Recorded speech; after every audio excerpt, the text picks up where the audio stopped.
आज हम बना रहे हैं कटहल के बीज का भरता। इसे कई जगह चोखा भी कहते हैं, कई जगह चटनी भी कहते हैं। आपकी जो इच्छा आप कह सकते हैं, पर खाने में बहुत स्वादिष्ट होती है। हेल्थ के लिए बहुत बेनिफिट से भरी हुई है। ये आयरन से भरपूर एक सब्जी है जिसे आप खा सकते हैं। तो चलिए बनाना शुरू करते हैं इसको। इसके लिए कोई ज्यादा सामग्री की जरूरत नहीं है और ये हल्के बॉयल से लो ऑयल पे हो जाती है। ये सबके लिए बहुत हेल्दी और टेस्टी है।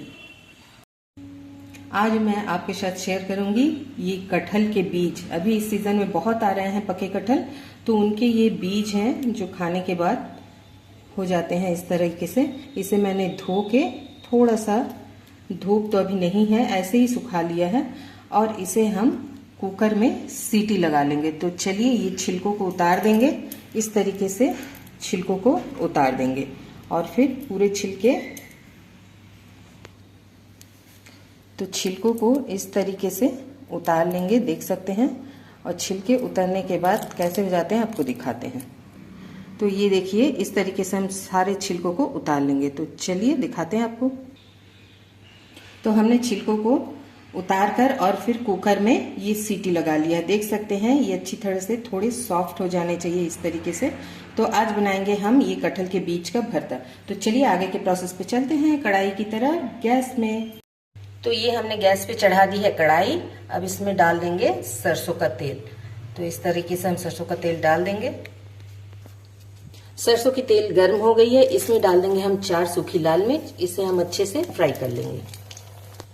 मिर्च एकदम लाल हो गई है फ्राई होके, इसे हम निकाल लेंगे।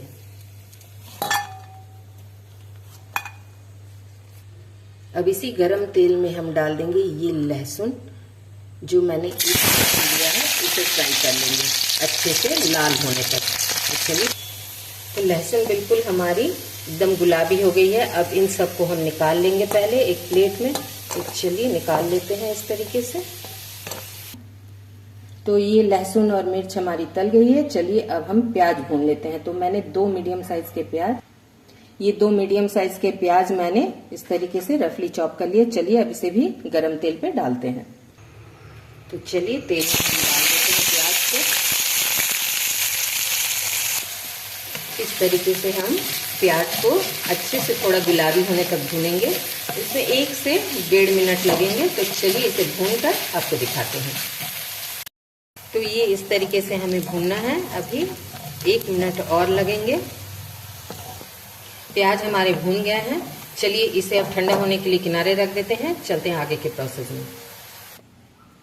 तो ये हमने जो मिर्च और लहसुन को फ्राई किया था, इसमें हम डाल देंगे स्वाद अनुसार नमक। तो मैं 1 चम्मच करीब नमक डाल रही हूँ। अब चलिए इन सबको हम मैश करते हैं। तो हाथों से ही मैश करेंगे। तो चलिए इस तरह से मैश कर लेते हैं। तो हमने ये लहसुन और मिर्च को अच्छी तरीके से मैश कर लिया है। थोड़े थोड़े इस तरह से लहसुन खड़े खड़े रहने चाहिए, जिससे जब मुंह पे पड़े तो उसकी जो एक स्वाद है वो अलग ही नेक्स्ट लेवल की होगी। हमने इसे तो मैश कर लिया है, इसे रख देंगे साइड में। अब ये कटहल की जो बीज है, इसे आप चाहें तो मैसर से कर सकते हैं और चाहे तो हाथ से कर सकते हैं। तो चलिए हम एक मैसर लेके इसे मैश करते हैं। तो हमने ये छोटा सा उखल ले लिया है मैशर की जगह।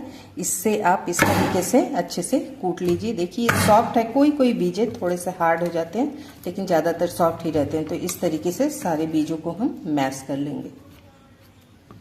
तो ये हमने सारा मैश कर लिया है।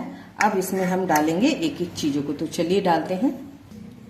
तो इसमें हम सबसे पहले ये लहसुन और मिर्च को डाल देंगे। अब इसमें हम ये जो प्याज और तेल था, तेल सही थी, हम इसमें डाल देंगे। तो अब सबको इस तरीके से मिक्स कर लेंगे। आप चाहे तो हाथों से भी मिक्स कर सकते हैं और चाहे तो चम्मच से भी। तो मैं चम्मच से ही मिक्स कर रही हूँ। इसे अच्छे से मिक्स कर लेना है। तो ये हमने पूरा तैयार कर लिया है। ये खाने में बहुत ही हेल्दी होती है और स्वादिष्ट होती है। तो आप भी एक बार जरूर बनाइएगा। चलिए अब इसे प्लेटिंग करके दिखाते हैं। हमारा ये कटहल के बीजों का भरता तैयार है। आप भी बनाइए और एंजॉय कीजिए। तब तक के लिए बाय बाय।